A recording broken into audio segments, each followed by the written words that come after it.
Hello दोस्तों। तो हम लोगों ने इसके पहले वाले वीडियो में ये पढ़ा था कि ट्रांसफार्मर में जो ईएमएफ उत्पन्न होता है, जो ईएमएफ होता है, एवरेज ईएमएफ जो होता है वो किसके समानुपाती होता है? फ्रीक्वेंसी। एफ का मतलब हो जाता है फ्रीक्वेंसी, एन का मतलब हो जाता है number of turn, number of turn मतलब कि वाइंडिंग की संख्या, और फाई एम का मतलब हो गया मैग्नेटिक फ्लक्स।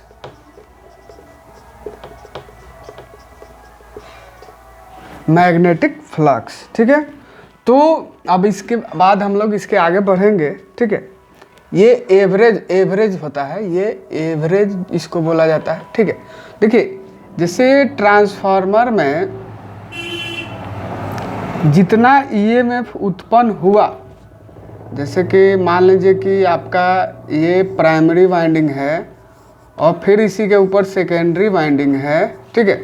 तो प्राइमरी वाइंडिंग की ये फ्रीक्वेंसी मतलब कि मैग्नेटिक फ्लक्स के कारण, फ्रीक्वेंसी के कारण और नंबर ऑफ टर्न के कारण जो चुंबकीय फ्लक्स उत्पन्न हुआ प्राइमरी वाइंडिंग से, और सेकेंडरी वाइंडिंग में जो ईएमएफ उत्पन्न हुआ वो आपका एवरेज ईएमएफ हो गया। एवरेज ईएमएफ तो हो गया, मगर क्या होता है कि ये जो वाइंडिंग का तार है ये एल्युमिनियम या कॉपर का रहेगा। तो एल्युमिनियम या कॉपर का होने के कारण क्या होता है कि उसका रेजिस्टेंस होता है और उसके कारण उसमें कुछ वोल्टेज ड्रॉप होता है, ठीक है। तो वो सब फिर होता है। तो जो यहाँ पर हम लोग जैसे कि ट्रांसफार्मर पर या कोई भी उपकरण है उस पर जो मान लिखा हुआ रहता है 250 वोल्ट या 500 वोल्ट या जितना भी वोल्टेज रेटिंग जो दिया जाता है, वो रेटिंग जो होता है वो आरएमएस होता है। आरएमएस वैल्यू का रेटिंग वहाँ पर दिया हुआ रहता है। ई एवरेज जो उत्पन्न हुआ, ई आरएमएस का मतलब होता है जो हमें प्राप्त हुआ टर्मिनल पर, मतलब कि बाहर यहाँ जो टर्मिनल पर हमें प्राप्त हुआ वो आरएमएस हुआ। आरएमएस वैल्यू ही हम लोग वोल्ट मीटर या एम्पियर मीटर से ई आरएमएस या आई आरएमएस ही हम लोग मापते हैं या हमें प्राप्त होता है, ठीक है। ई आरएमएस का मतलब हुआ EMF root mean square value. RMS का मतलब होता है root mean square value. I RMS का मतलब हुआ, आई मतलब करंट, आरएमएस का मतलब है रूट मीन स्क्वायर वैल्यू, ठीक है। तो जो उत्पन्न हुआ वो एवरेज ईएमएफ हो जाता है, जो प्राप्त होता है, जो मापते हैं वो क्या हो जाता है, आपका आरएमएस हो जाता है, ठीक है। तो अब हमें क्या करना है कि ये तो खैर एवरेज ईएमएफ है। अब हमें क्या करना है, एवरेज ईएमएफ जो हुआ, अब देखिए यहाँ पर समानुपाती का सिंबल है। समानुपाती का सिंबल हटाने के लिए यहाँ पर हमें कुछ ऐसा चीज़ देना होगा, कुछ ऐसा यहाँ चाहिए जो कांस्टेंट हो, ना बढ़े ना घटे। तो एक आपका होता है फॉर्म फैक्टर, एक हमारा क्या होता है फॉर्म फैक्टर।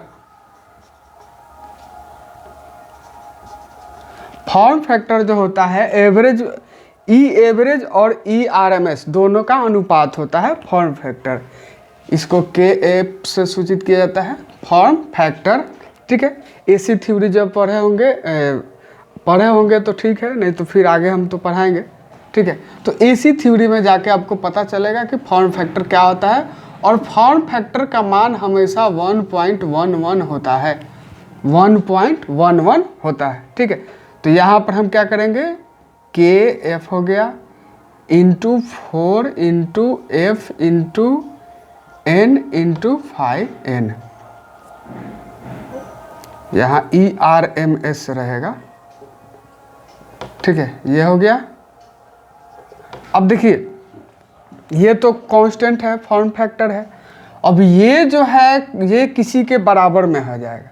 इसका मतलब हो जाता है कि ई एवरेज, ये जो है ई एवरेज ये यहाँ पर आ सकता है, ठीक है। तो यहाँ पर फॉर्म फैक्टर तो खैर ठीक है, और यहाँ पर क्या इंटू यहाँ पर हो जाएगा ई एवरेज, ई ए भी जी, ई ए भी जी हो गया। ए भी जी मतलब एवरेज हो जाता है, ठीक है। अब यहाँ पर क्या होगा, इसका मतलब हो जाता है 1.11 into 4 into F into N into 5m। E average का मान इतना हम लिख सकते हैं, ठीक है। तो ई एवरेज का मान हम इतना यहाँ पर ये लिख दिए।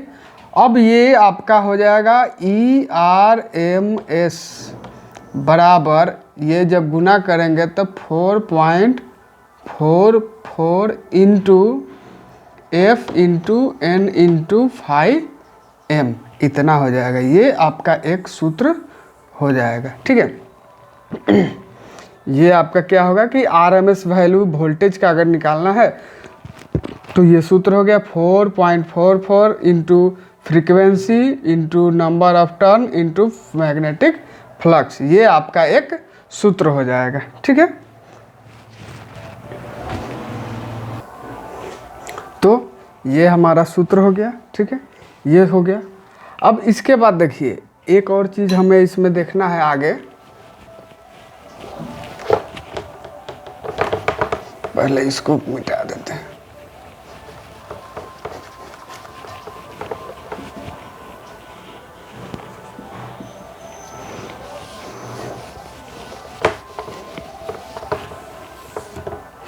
अब देखिए यहाँ पर जैसे कि ये जो 5m दे रहा है, 5m का मतलब हो गया मैग्नेटिक फ्लक्स।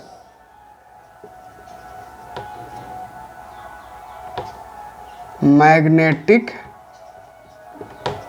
फ्लक्स, तो मैग्नेटिक फ्लक्स बराबर होता है फ्लक्स घनत्व गुने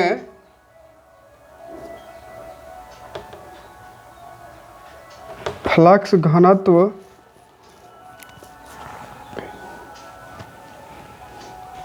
मैग्नेटिक फ्लक्स घनत्व इंटू हो जाता है एरिया। एरिया मतलब हो जाता है जो आपका कोर है, कोर का कितना क्षेत्रफल है। देखिए कोर का जितना क्षेत्रफल होगा उतना ज़्यादा आपका ये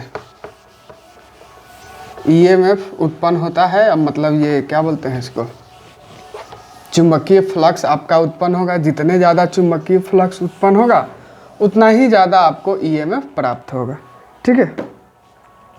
यहाँ से एक और सूत्र बन जाएगा, पहले इसको ऊपर लिख लेते हैं। ERMS बराबर हमारा क्या हो गया 4.44 into F into 5m into n, इतना हो गया ये सूत्र। अब इसमें आगे हम लोग देखते हैं।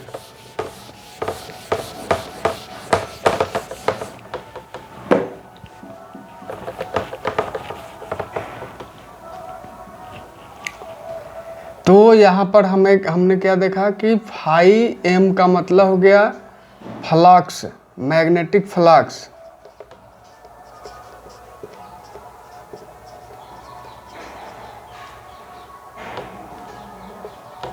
मैग्नेटिक फ्लक्स हो गया बराबर हो जाता है फ्लक्स घनत्व, flux density,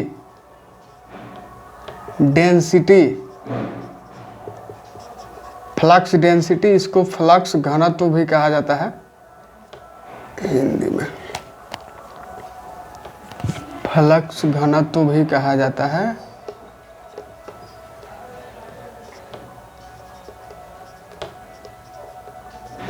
into area, area of core, core का क्षेत्रफल।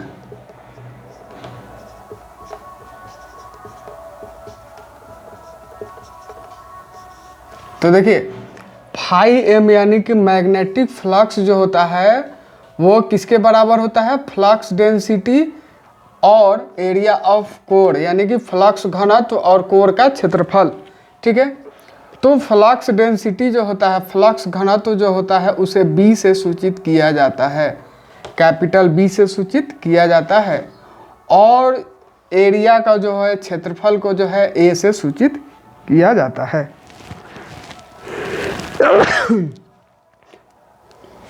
तो हमारा जो है ERMS जो हो जाएगा 4.44 into F into B magnetic flux into area into N हो जाएगा। ये भी एक आपका सूत्र हो गया, ठीक है, ये भी आपका एक सूत्र हो गया। अब देखिए ये जो N है, अब प्राइमरी वाइंडिंग एक होता है और एक सेकेंडरी। अगर प्राइमरी साइड का ये निकालना है चुंबकीय फ्लक्स तो NP प्राइमरी वाइंडिंग का टर्न हो जाता है, NS का मतलब होता है सेकेंडरी वाइंडिंग का टर्न, ठीक है। तो अगर यहाँ पर पूछा जाए कि प्राइमरी वाइंडिंग में उत्पन्न EMF का मान निकालिए तो यहाँ NP हो जाएगा। वही अगर सेकेंडरी वाइंडिंग का बोलेगा तो यहाँ पर सेकेंडरी हो जाएगा, ठीक है। तो वो भी सूत्र बन जाएगा, वो भी हम बता दे रहे हैं, ठीक है। ऊपर मिटा देते हैं।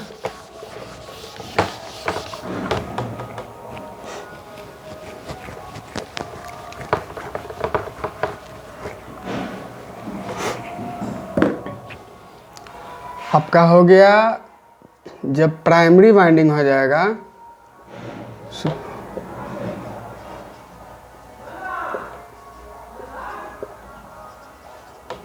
प्राइमरी वाइंडिंग में उत्पन्न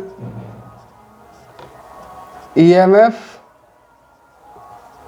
ये जब हो जाएगा तो यहाँ पर आपका हो जाएगा 4.44 इंटू F इंटू आपका 5M इंटू NP, ठीक है। NP का मतलब हो गया प्राइमरी वाइंडिंग, NP का मतलब हो गया, यहाँ लिख देते हैं, जहाँ NP बराबर हो गया प्राइमरी वाइंडिंग की टर्न संख्या, प्राइमरी वाइंडिंग की टर्न संख्या हो गया। तो अगर प्राइमरी वाइंडिंग का EMF पूछ रहा है तो यहाँ पर हम प्राइमरी वाइंडिंग का जो टर्न है वो लिखेंगे। वही अगर आपसे सेकेंडरी वाइंडिंग का पूछ रहा है, क्योंकि देखिए सेकेंडरी और प्राइमरी दोनों वाइंडिंग के टर्न संख्या अलग अलग होता है, अलग अलग होता है तो उसका वोल्टेज भी आपको अलग अलग मिलेगा। सेकेंडरी SECONDARY सेकेंडरी वाइंडिंग में उत्पन्न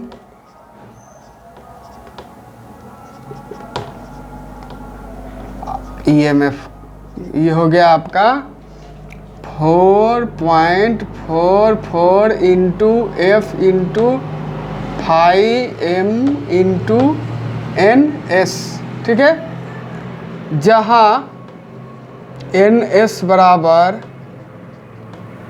सेकेंडरी वाइंडिंग की टर्न संख्या, सेकेंडरी वाइंडिंग की टर्न संख्या, टर्न संख्या, ठीक है। तो ये भी आपका एगो सूत्र हो गया और ये भी आपका एगो सूत्र हो गया, ठीक है। तो ये सब याद रखना है, केवल N याद रहेगा तो प्राइमरी में है तो प्राइमरी वाइंडिंग की टर्न संख्या, सेकेंडरी है तो सेकेंडरी वाइंडिंग की टर्न संख्या, ठीक है।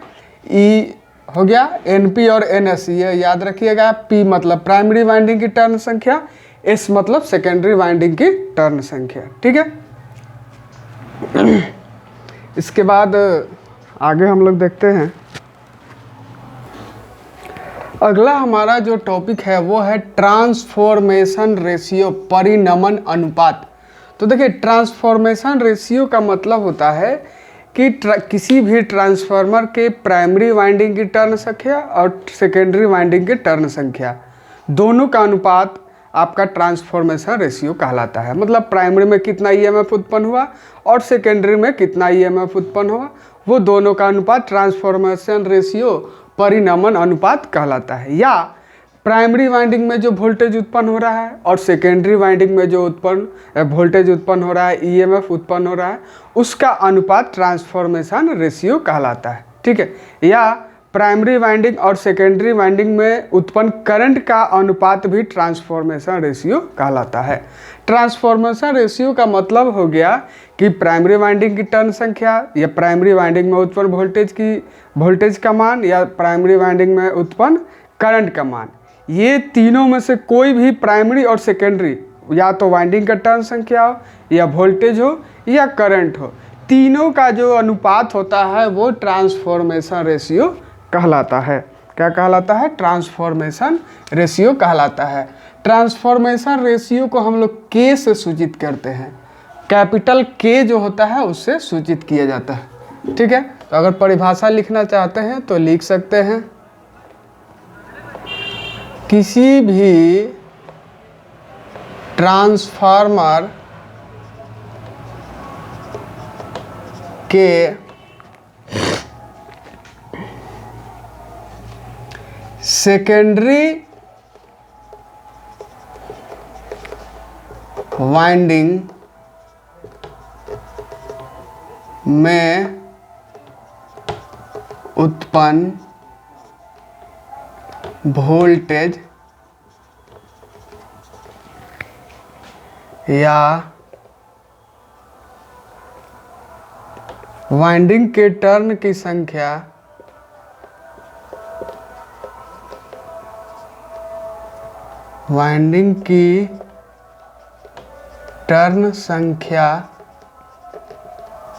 तथा प्राइमरी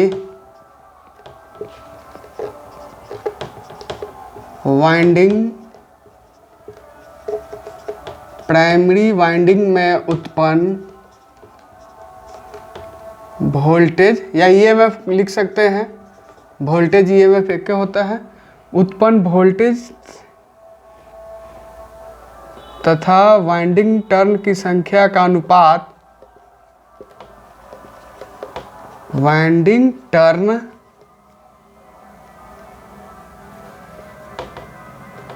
की संख्या का अनुपात ट्रांसफॉर्मेशन रेशियो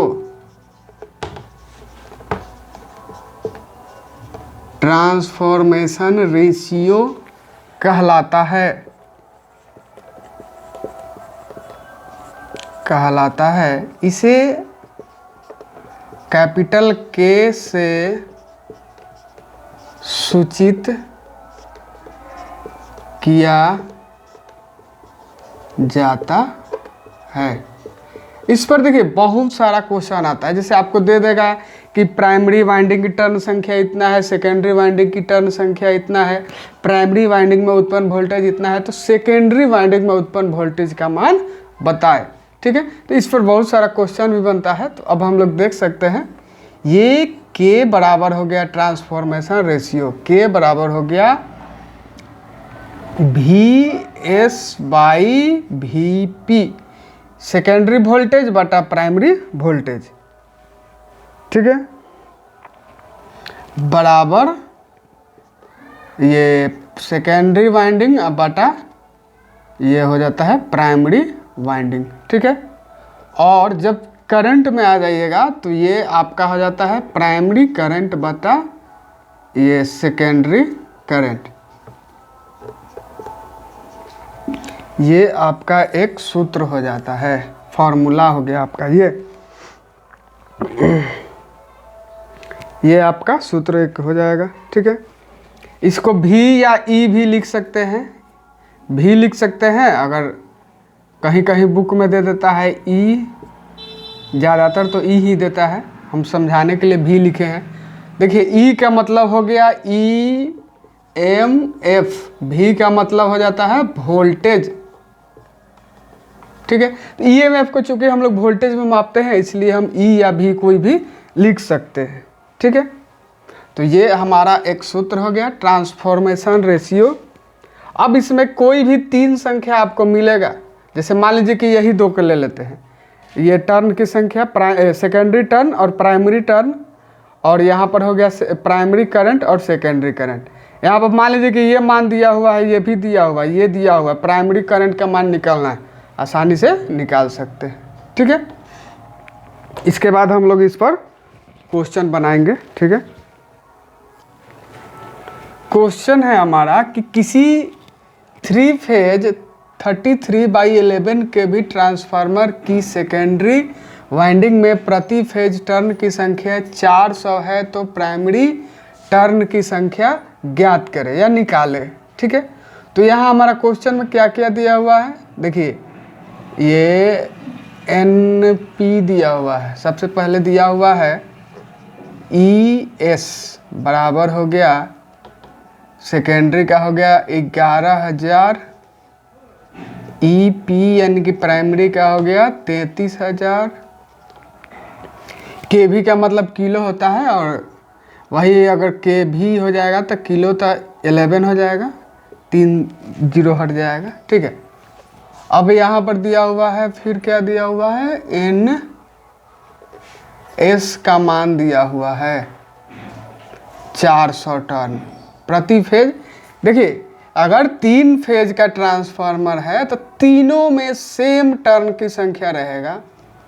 ठीक है, तीनों में सेम रहता है। ठीक है, इसलिए दिया हुआ है प्रति फेज, दे रहा है प्रति फेज टर्न की संख्या। ठीक है, हमें निकालना है NP बराबर वाट। ठीक है, NP बराबर वाट।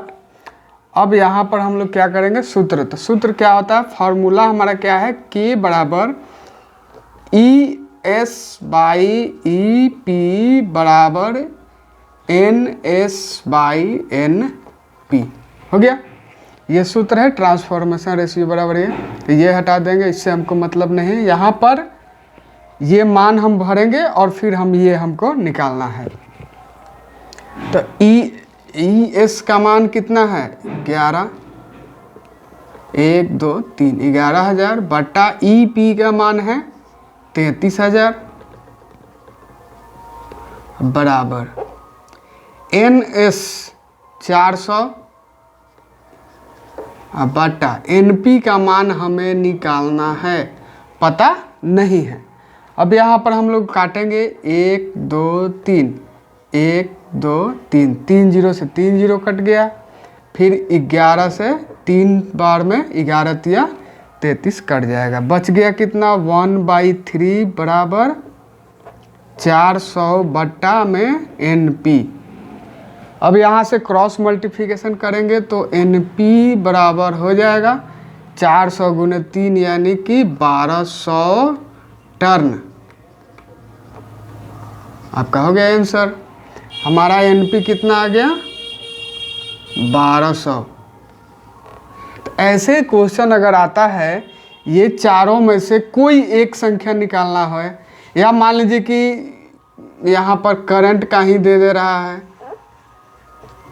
करंट दिया हुआ है, एक दिया हुआ है, एक निकालना है, तो वो भी निकल जाएगा। करंट का मान भी एक दिया हुआ है, एक नहीं दिया हुआ है तो निकल जाएगा। ठीक है, तो ये सूत्र याद रखिएगा। आपको ऐसा क्वेश्चन आएगा, प्राइमरी वोल्टेज है, सेकेंडरी वोल्टेज है, प्राइमरी करंट है, तो सेकेंडरी करंट का मान निकाले। तो ऐसा आप ये क्वेश्चन अगर आता है तो आप आसानी से तुरंत, इतना गुना भाग करने की ज़रूरत नहीं है, तुरंत आप निकाल सकते हैं। ठीक है, ये समझाने के लिए हम थोड़ा इतना सूत्र लिखे हैं, फिर ये गुना भाग किए हैं। ठीक है, आप अपने से बनाइएगा तब जल्दी से बना सकते हैं। Thank you. फिर अगला वीडियो में आगे के जो भी होगा, अगर ऐसा क्वेश्चन मिलेगा तो क्वेश्चन बताएंगे। फिर आगे जो होता है आपका फेज वोल्टेज और फेज करंट और 3 फेज में वोल्टेज, वो सब आगे बताएंगे। Thank you.